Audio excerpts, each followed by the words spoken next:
So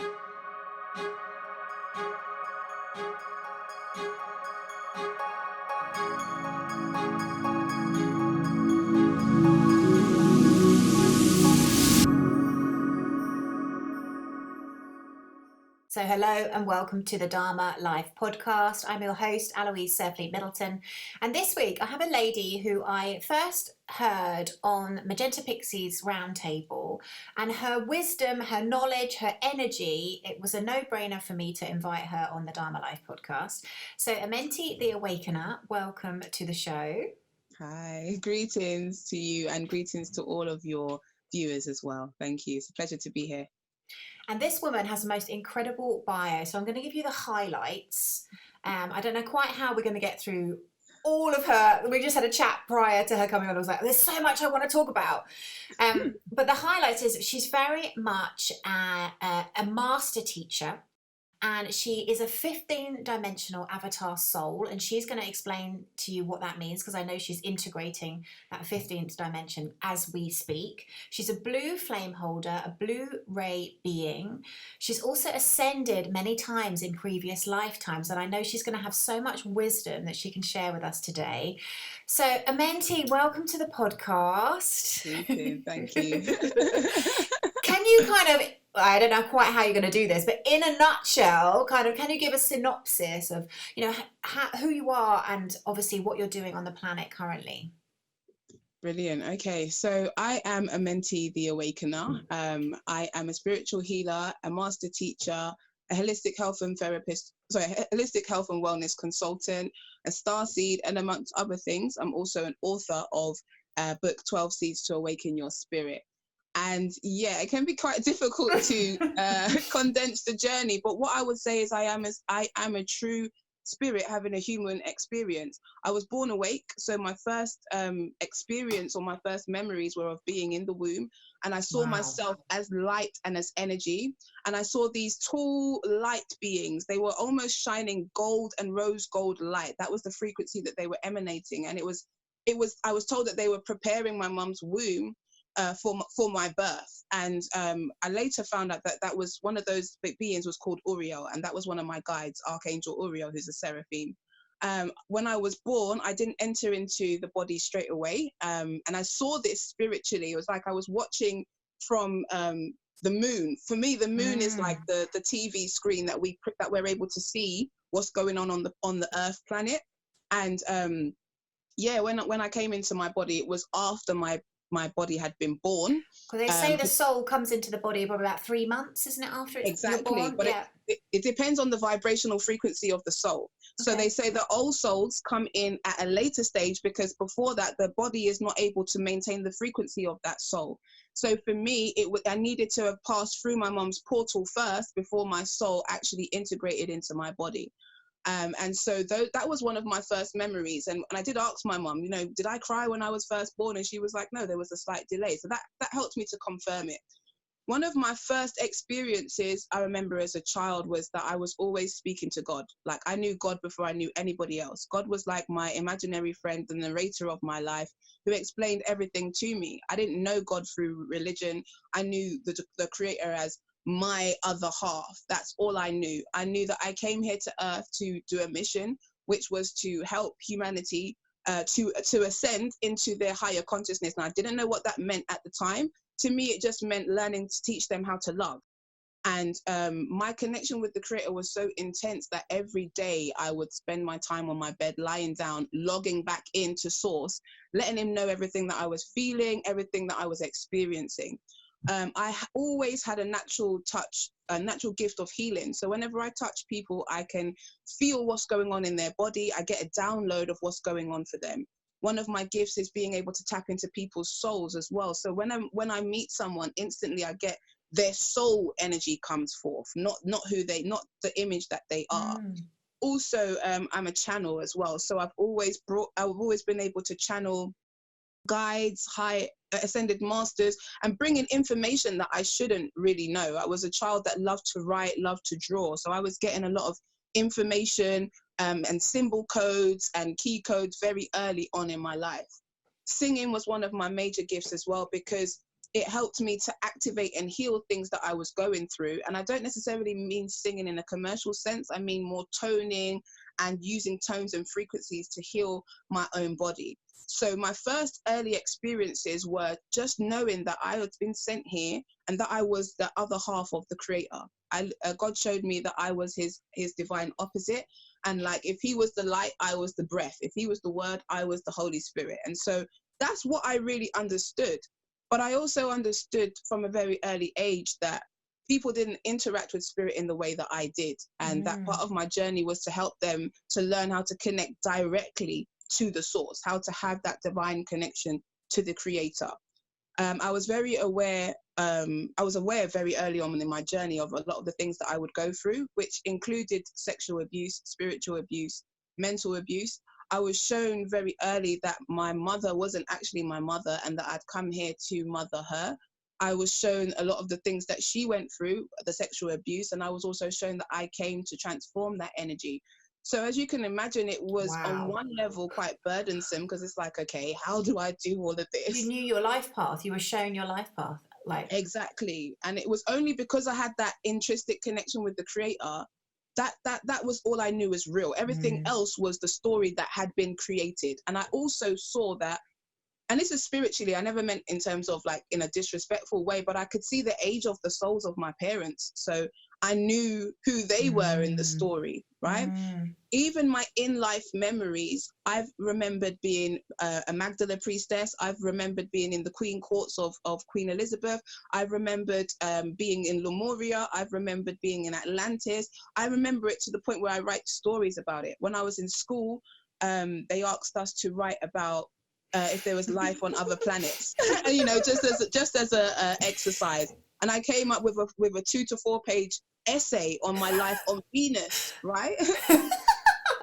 And that was my first shutdown as well, because when I got to that school, the teacher then called my mum in and was like, this girl is a very powerful writer, but she has a very vivid imagination and you need to curb that. And for me, that was one of the first of my introductions to the suppression of your light, you know, because for me, it was just real information. And that was going to be my next question, because, you know, personally, I consider myself a starseed. I never felt like I fitted in, but, you know, I didn't have anywhere, shape or form what you are describing. So how was that actually progressing through life, being, like, you must have felt I suppose you had your connection, so you didn't feel alone.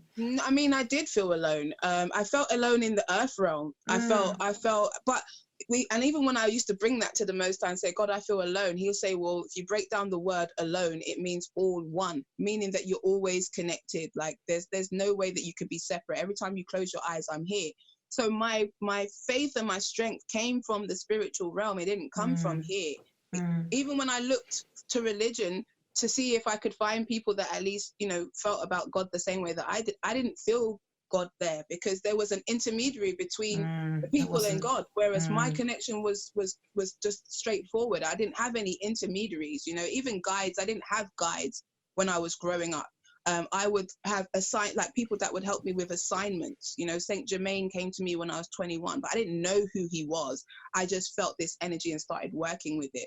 So it was interesting because on one hand, I knew what was going to happen to me, but actually living the experiences was also difficult, because when I went through even just like the sexual abuse, on a level I knew that I was coming to clear some ancestral karma in my family lineage of suppression of feminine energy. And so on that level, yes, logically I got that, but to actually go through that experience, that was when I had my first out-of-body experience. And that's where I learned how to master living from the observer's perspective, to be in the world and not of the world. And that's one of the things that starseeds, we have to understand, because we are so emotionally connected, because we're so sensitive. Being in this realm, it can be difficult to not feel other people's feelings, to not get attached to the story. But I had that from a very early age through the trauma of my experiences. It's literally like my soul and my body would split.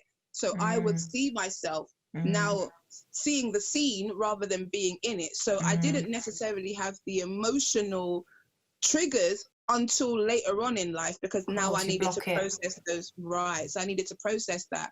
And I remember telling my mum, you know, what had happened, because obviously I knew that this was part of my journey. And I remember telling her and thinking in my head that she went through it too. So obviously me telling her this, it's going to help her to wake up and stuff. And I just saw her shut down. I saw her tell me that what I was saying was a lie. I saw her tell me, you know, no, this is not true. And I realized that that moment that humans don't like to hear the truth, that they're so traumatized by their own stuff that even if you come speaking the truth and you speak it with love and joy, they will still not be able to hold it. So I feel like that was one of the points where I started to feel the most alone, just because I knew that the way that I thought wasn't how most people thought. And so I didn't get the experience of having people in my life who could teach me and guide me in that way.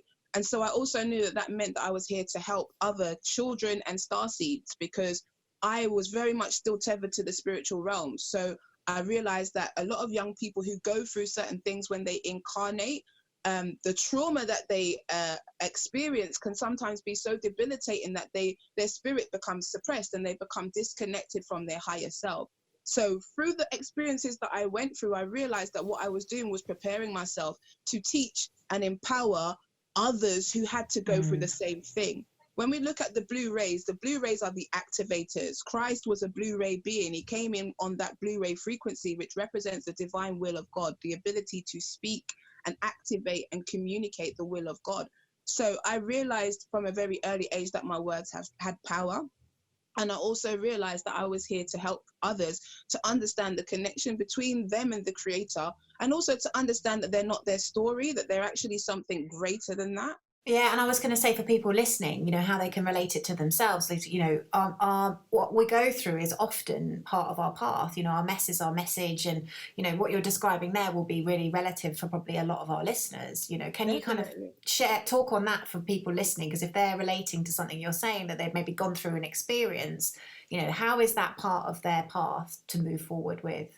Each soul, before we choose to incarnate, we make a plan with the creator of what it is that we come here to do and experience.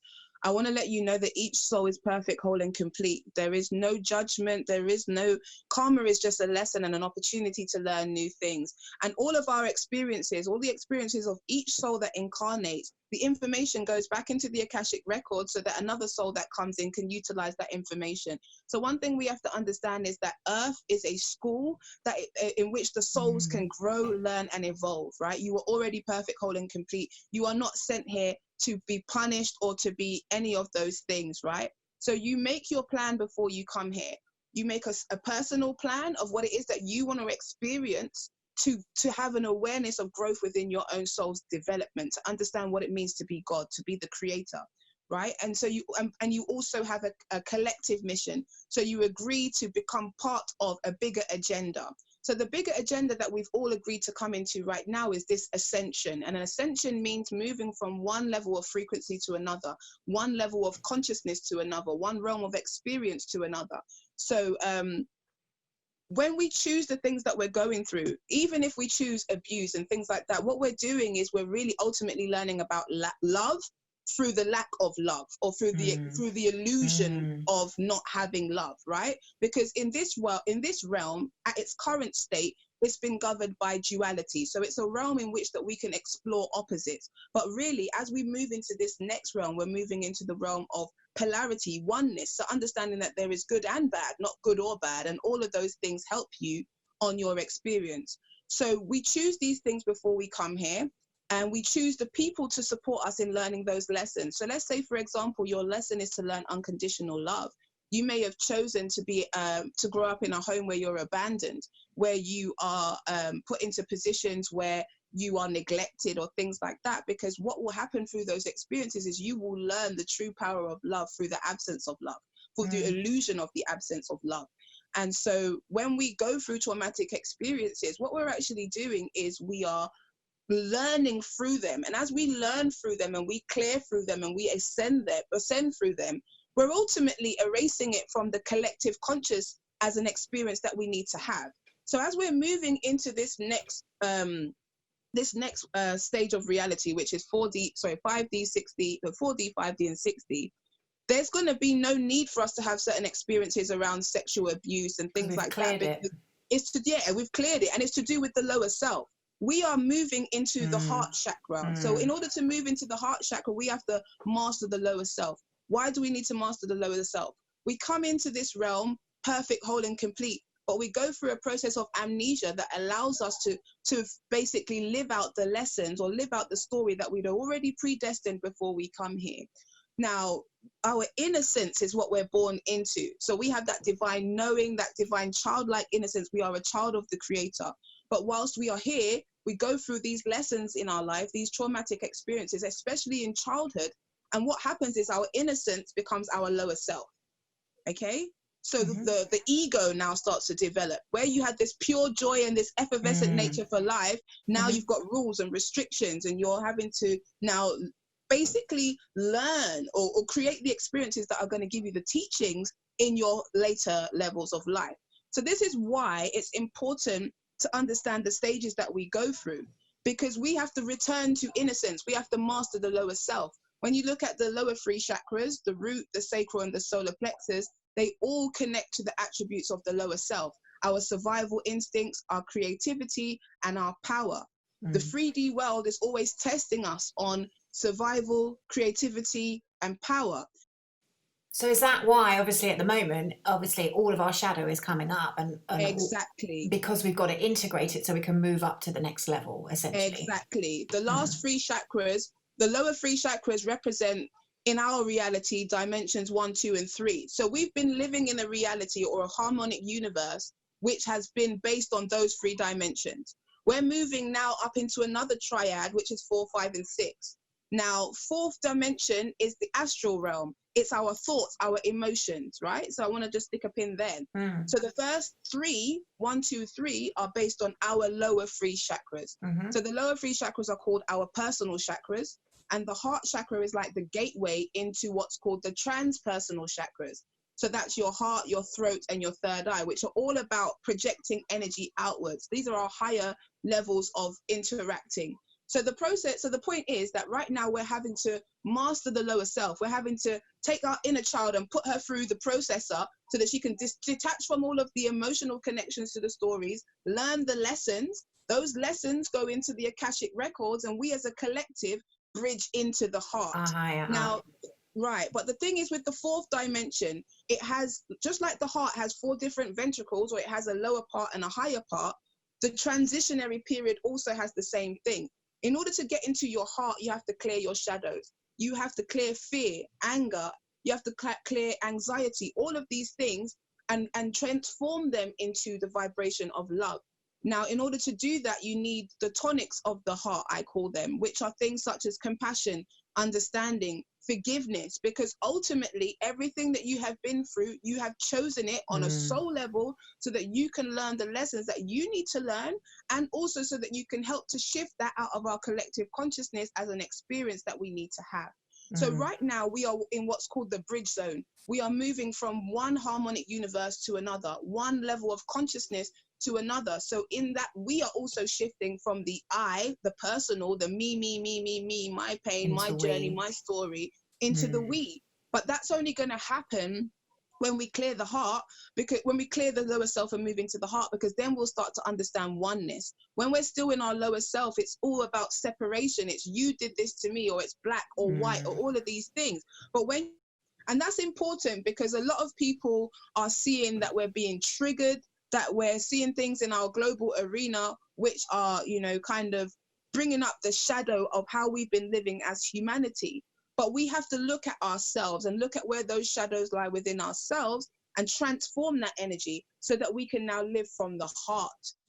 People talk about the cabal. I just want to say something. People talk about the cabal, and people talk about negative energies being able to take over the ascension. That cannot happen, because as a creator, you create the timelines. The beings that we're talking about that operate on this frequency or in the lower self, they have no creative principles whatsoever. Hence wanting to control us so we don't change reality. Right. So hence why you have to go through the journey of learning that you are God, that you are the creator. And that's what brings you into the 4th dimension. So Sorry. if you're no worries. So if you're listening to this, right, key takeaways from that share are essentially the power is within, right? And you know, the best thing that you can be doing right now is working on yourself. Like I love it. Amenti said, rather than the lockdown, she calls it the cocoon time. You know, because Yes. because it's our time. So if you're listening to this podcast, have we got to get another guest in the background? Yeah, sorry, the babies, every time they hear me talk, they come, so sorry about that. No worries. But essentially use this time to do your shadow work, to do your inner child work, because that's what Amenti's saying is essentially we have to integrate our own shadow. Yes, the collective shadow is coming up. Don't get stuck in the rabbit hole. Do your inner work. Yeah, I mean, and one of the easiest things that I would say to help you is, number one, understand that we all have to go through it. So it's not a thing that there's anything wrong with you or anything like that. And number two, one of the greatest things that helped me was having that observer's perspective. So when you're Yes. going through, you know, your shadow stuff, I stopped asking myself, why is this happening to me? And started saying, okay, what is it that I'm learning here? What is it that my spirit wanted me to know? Because don't forget, you are the soul that created the story, but what's happening is you're living in the personality. You have to shift your perspective and allow yourself to see it from the observer's perspective and transform it. What is it that I was meant to learn? What did that situation teach me? Because a lot of us as well, our power lies in our shadow, right? Our power lies in our shadow, and we have been trained to give our power away to traumatic situations, and then we perpetuate that. So we have to go through those experiences and reclaim that power in order to move forward. And that's one of the things that I also assist people with, but I do it through the subconscious. You know, I'm a trained past life regression therapist, life between life therapist, hypnotherapist, and I was already doing this stuff before I trained in it.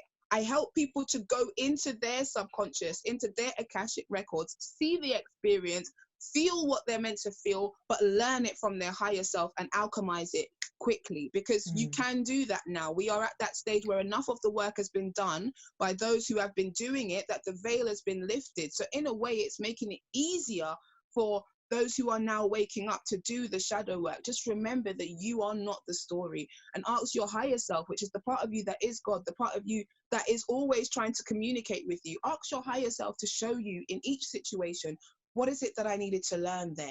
And that's how you start reclaiming your power and your sovereignty. So one question you just touched on there was the fact that things are speeding up, or things are getting easier, because I think we can have this maybe old paradigm idea that this work is difficult, and what you're saying is that basically the veil is thinning, and so things that were less accessible are much easier now. So like we can access our own Akashic record, for example, or we can do this, we can transcend this pain, healing, trauma much quicker than we used to be able to do so. Yeah, I mean, one thing that's correct. And one thing I'll say is that I said before, one of the reasons why is because so many of us star seeds have chosen to incarnate into this physical body and do the work. You know, we're talking about from the 60s. Before the 60s, indigo started to come in. You had the great harmonic convergence as well that took place. You had the hippies coming in and bringing in that song, The Dawning of the Age of Aquarius. So that consciousness was already happening. And so it's almost as if we are the continuation of that. And because that work has been happening, it means that, number one, the planet, the vibration of the planet has already started shifting, because we've got high vibrational beings going through the human experience, so then bringing up the frequency of what it means to be human. But it's also because the time that we're in right now, it is basically the veil has lifted. So it is an opportunity for us to be able to tap into those resources. And another thing is, in order to create a reality, you have to have what's called a consensus, meaning that at least 51% of the reality have to believe that something is true, and then it becomes the truth, right? Same like, okay, when we thought that the earth was flat. Right, okay. So we're now reaching a stage of consensus reality, where more people are starting to understand that what the world that we're living in is not just 3D and matter-based. We saw things like Reiki become, you know, a woohoo subject, and now becoming something that they do in the doctors. So it's showing you that we've naturally had this progression of consciousness. And Spirit has also shown me that we're in what's called a bridge zone. So the age of Aquarius hasn't anchored yet, But we've got up until 2032 where we're going to see more and more people starting to wake up and doing the shadow work and doing the transitioning work. So as much as people can think that there's a rush, there isn't. It is part of the natural evolutionary process that we're supposed to go through. This earth was always going to ascend, and we were always going to go through that process of evolution. Now, we have tried to ascend before as a collective, and it hasn't worked because we haven't been able to reach that consensus reality. But this time was always written. If you read in any of the scriptures, it doesn't matter whether you're talking about Lemuria, Atlantis, it doesn't matter. This time was always written because there was a sacred covenant that was made, that there were certain galactic forces that were going to support Earth in making this transition into this next dimension of experience, because it affects everything in the universe. Of course, other people are waiting for us. Right. How this planet was even created was as a way of trying to rescue something that took place when Tara became destroyed by Nibiru. So Tara is basically the higher vibrational Earth of this Earth, okay? And there was a time where Nibiru crashed into the old Earth, and because that degenerated her morphogenic field, there was a covenant made, an agreement made to create a certain a shift in the molecular structure of the Milky Way so that we could birth a new Earth that would then help to kind of fill the gap that Tara had, ascend a race of beings that would basically now be a part of the ascension that would help the rest of the universe, the rest of the procession to move as planned. Because basically, if any planet becomes damaged, or if any star system becomes damaged, it affects everything in the universe. So a lot of the Pleiadians, the Lemurians, they're invested in this. Right. The Lyrians are someone that I was connected to from I was a child. I used to have cats that used to come up to me. I would also always see lion beings in my dreams. That the Lyrians are very much part of helping to seed this particular planet and seed life on this planet. They come from the harmonic universe 5. So they're like 14, 15, and 16 dimension. But how you can see that they've had an effect on the planet is where you look at the Sphinx. The Sphinx was actually created in the age of Leo, which was after the great creation of this world. And the Lyrians were very much a part of helping to develop the consciousness of the beings on this planet. This is why when you look at ancient Egypt and you look at different places amongst the world, they had pyramids, they were using sound and light technology, because there were beings that were actually helping the beings that were on this planet to advance in their knowledge. So what I'm trying to say is there's always been a history of intergalactic connection with those beings who are from off planet and those who are here on this earth. There's always been a connection, and it has been towards getting us to this point where we can collectively ascend, because it means that the whole universal system can ascend as well. So we've got Pleiadians, we've got Andromedans, we've got Syrians, we've got all of these galactic forces that are assisting us because they've already been through this ascension before. So that's why you're seeing so much different star seeds and walk-ins and higher level beings. And even some of the planetary changes that we see, you know, the super moons and all of these things, to help in the facilitation of the raising of the vibration of this planet. When we look at the Schumann resonance, we kind of look at it and think, oh, well, the planet's vibrating. That is also connected to us. So every time that we shift in consciousness and shift in vibration, the planet shifts in vibration. So that's what's taking place. We're literally going through that physical shift so that we can experience a higher vibrational level of consciousness on this realm. Beautiful. So that's the ascension. So there's the inner ascension, but then there's the planetary ascension, and there's the galactic ascension. Wow, it's all interconnected. And I think what I really like about what you're saying as well is that, you know, people listening to this, like it's happening, just enjoy it, you know, because I think we can take it all a bit serious, and it's like there's so much going on and there's so much being disclosed, and you know what's happening out in the world, but actually this is an incredible time on the planet. Exactly. That was one of the things that I said when we were going into this this lockdown. As I said, I call it the cocoon. We're in the cocoon. We're about to transform into the butterfly. So many people started off this journey in fear and have now realized that the life that they were living was not in harmony with who they truly are. There are some people who are unable to cope with the situation because they're not used to dealing with themselves. People have been they've been left to their own devices. And to be fair, if we're moving from a slave-based system to a sovereign-based system, then that means each one of us has to activate that sovereignty, meaning that we have to understand who we are. We have to learn what our triggers are. We have to learn what we're uncomfortable with. We have to go through all of that to become that I am. And because of the reality that we've been living in, people have been so easily distracted to keep them asleep. So what the lockdown did is it forced you to have to look at yourself. You know, I felt like I was living in the future because I had already been homeschooling my children most of their life. I only sent them back to school 6 months prior to the lockdown because I wanted them to have more social interactions.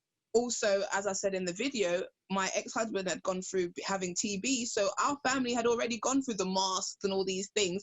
But at the same time, I was able to influence the doctors and give them additional information that would help them to also understand that some of the things that we're told in terms of how medicine works doesn't make any sense. You wearing a mask without putting eucalyptus oil on it, which is actually going to help you to breathe and actually going to kill any bacteria, doesn't make sense. But what it also gave me an opportunity to do, because my ex-husband was in a coma and they weren't sure if he was going to survive, I was now able to use healing technologies on him, whether it was light therapy, tuning fork therapy, singing bowls, mantras and oils, and they were able to see on the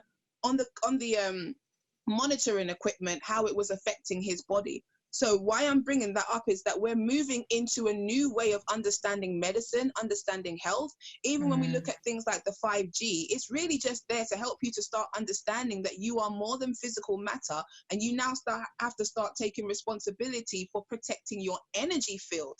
You know, we might look at it in a negative way, but what's it really telling you? It's telling you that this part everything's a teacher and everything's a lesson, isn't it? So thank you very much. So that's what I say is, like, if you look at if you look at the reality in absolutes, then you will always be in an either or position. But when you understand that everything is teaching you something, and it depends on how you choose to interact with that experience, whether you gain hell or heaven, because that is also that's how you move through it. As soon as you integrate it, you'll move through it. Absolutely. Exactly. So I just want to we're running out of time, but I want to touch on one more thing, which is awakening our oversoul and integrating our higher self, because you mentioned before we came on that this is kind of a process that you are doing yourself. So I just wanted you to talk a little bit about that, if you don't mind, because obviously I'd love to help our listeners with this as well. Yeah, brilliant. And this is something that people come to me all the time about. They say, you know, how do I get in touch with my higher self? How do I become that person who I am? And really, it starts from knowing. The first thing is accepting and knowing. We all have been programmed with the conditioning that makes us think that we have to judge something outside of ourselves and give something outside of ourselves more value than we give to what's inside of ourselves. So the first thing in learning how to integrate your higher self or connect with your higher self is understand that everything happens within. Your higher self is within. There is nothing outside of you that can control you. Everything comes from within. You, number two, have to start building a relationship with yourself. Okay? Leave space to communicate with yourself. Whenever you're going through something in life, don't ask somebody else as your first port of call. Ask yourself. Write down in your journal, higher self, show me why this is happening, and just write. Because what you're doing is you're bypassing the ego, which is not a bad thing. The ego is actually there to help protect you. But what you have to learn to do is bring the ego and the higher self in balance, so that the ego helps you to observe and look at what could go wrong, so that you plan properly for how you move forward. But bringing it back to yourself. So always asking the inner teacher, asking your inner tuition. Those things really help in order to help you to connect with your higher self. Because your so how can you do that? How can people do that? How physically can they do that? Okay, so the processes that I'm giving you are about helping you to connect with you. So what I'm saying is, if you have a situation that you're going through, rather than go, what do I do? Somebody help me break down. You say, okay, I'm gonna write this down and I'm gonna ask myself, what is it that I need to learn from here? Close your eyes. You will hear the answer. Write the answer. Don't judge it. What I was trying to say is that the reason why people feel so disconnected from their higher self is because they've been taught so much that what other people say is more important. You have to start giving your inner self a voice. Okay? That's the main thing that I can share with you. Also, you already in a way know who you are and what you're here to do. We've all had different past life memories or different fantasies or different things that trigger us. Pay attention to those things. If you have a connection to, let's say, ancient Egypt, start investigating that. Don't dismiss that part of you. Whatever parts of you you feel like are communicating with you, investigate that, because it all starts from within. But as I said, the best way is to now start looking to yourself for the guidance rather than this is the looking sovereignty, outside. isn't it? This is about us taking charge and realizing that we have the answers, and actually, you know, like you said, journaling, or taking a walk, just connecting with yourself and waiting for the answer to come. Yeah, because I mean, as much as it's journaling, it's not just journaling, it's actually being conscious, in conscious communication with yourself, you know. And so sometimes we can displace things and leave them kind of on the periphery, but it's really about stepping into the I am by being the I am. And the reason, as much as it sounds very basic, the reason why it's said like that is because that is the process. I could sit here and tell you to do a guided meditation where you connect with your higher self, but the minute that you open your eyes, you're not going to feel that as real. What I'm trying to share is how you do it in action. You have to now start choosing to listen to the voice that's in you, inside of you, and start asking that space for the questions. Lovely, beautiful. Thank you so much. And so how can our listeners find you, connect with you? Okay, brilliant. I am on YouTube, so you can find me on YouTube, Amenti the Awakener. I'm also on Instagram, Amenti the Awakener. I'm also on Facebook, Amenti the Awakener, or Amenti Anita Francis. You can join me. You can find me at my website, which is www.amentitheawakenerofficial.co.uk. I'm also in the process of starting a school for spiritual awakening and ascension called Akasha Maya, and that's going to be launched at the end of the month. So I'm already taking in initiates, and that's going to be for people who are at either the level of soul discovery, so they're on the beginning of their journey, they want to know who they are, they want to understand about the soul's journey, they want to work through their shadow. I'm also got a space for those who want to start working on integrating their soul. So they've been through the shadow work, now they want to become their higher self, they want to live their purpose energetically, and they need that support. And it's also going to be a space where people can get resources and information. And through my membership, you'll be able to get into the Halls of Amenti, which is basically going to be a space where I share a lot of my information. I've been writing, channeling, and doing all of this stuff for most of my life. And a lot of the things that I've had to give to the world, I haven't been able to yet, because I needed to anchor this level of consciousness and really embody the truth of what it was I was saying. So I've created that space now for people to access that knowledge, because I understand we're all at different levels as well. So yeah, I also run a priestesshood, and it's called the Temple of the Mother Goddess. And part of what I'm here to do is to help women to regain their spiritual power, to get the tools to step into authentic feminine leadership, because we are moving into a matriarchal system of governance, and that means masculine and feminine energies in balance, and that's what the mother represents. I'm also assisting women in helping them to honor and own their unique soul frequency, and also to get back into their womb crafting gifts, learning how to do ritual and ceremony, learning how to manifest, and learning how to help others, hold space for others to do their work. So again, you can check out my website. You can also email me at amentitheawakenerofficial.co.uk if you're interested in the Maya school, or if you're interested in the priestess stuff, because that hasn't been put out on my site yet, but I am taking in interest and initiates. So yeah, I think that's it. And I also have a book which I've written called 12 Seeds to Awaken Your Spirit.